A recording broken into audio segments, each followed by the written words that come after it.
It is a pleasure to see the finale of Kissa Kolony ka. I would compliment the team for conceptualizing and executing an initiative that captures something very fundamental to urban life, our sense of belonging.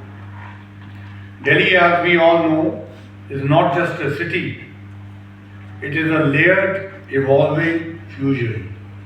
It brings together people from across the country, across cultures, people with experiences, and in many ways, it represents the idea of India itself, diverse, dynamic, and constantly in motion. Yet, as the study rightly highlights, while the idea of Delhi may sometimes feel abstract, the idea of one's colony is deeply personal. It is in our neighborhoods that identity takes shape. It is where community bonds are formed, where daily life unfolds, and where citizens experience governance most directly. Kissa Kolony Ka is therefore not merely a ranking exercise. It is in a sense a reflection of how people experience the city at the most immediate level. By examining parameters such as safety, community bonding, cleanliness, infrastructure, accessibility, and perception, this initiative provides a valuable citizen-centric lens into urban living. What is particularly noteworthy is that this exercise goes beyond identifying the best colonies. It attempts to understand why certain areas perform better and what lessons can be drawn for the city as a whole. This is important because urban development today must increasingly be informed by lived experiences, not just by top-down planning. From a governance perspective, such data-driven insights are extremely valuable. They help bridge the gap between policy intent and ground reality. They highlight areas where interventions are working and equally where more attention is required. Delhi's urban challenges are complex. As a growing metropolis, we must continuously address issues related to infrastructure, environment, sustainability, mobility, and service delivery.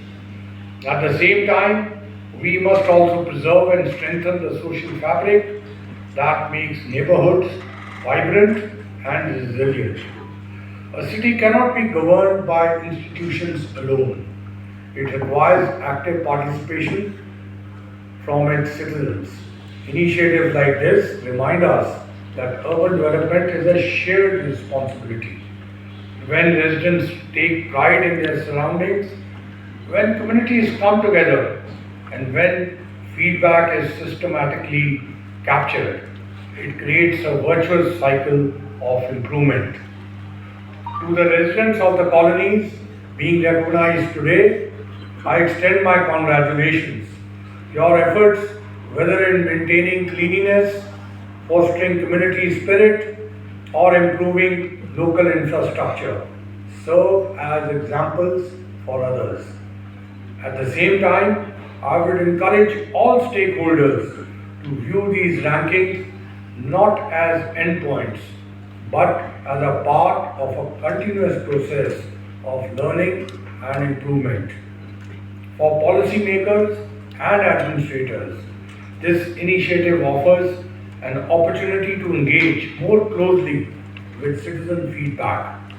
It reinforces the importance of decentralized governance, where local needs and priorities are better understood and addressed.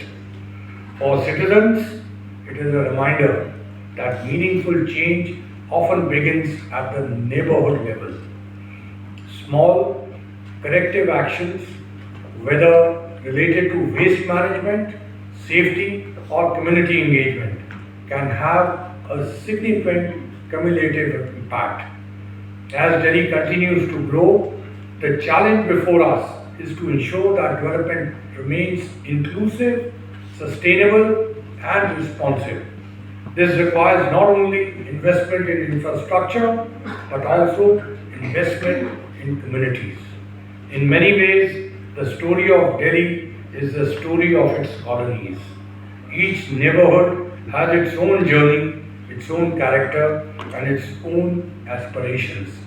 By bringing these stories to the forefront, Kissa Kolony has created a platform that celebrates this diversity while also encouraging constructive dialogue. Before I conclude, I would once again commend the Times of India for this thoughtful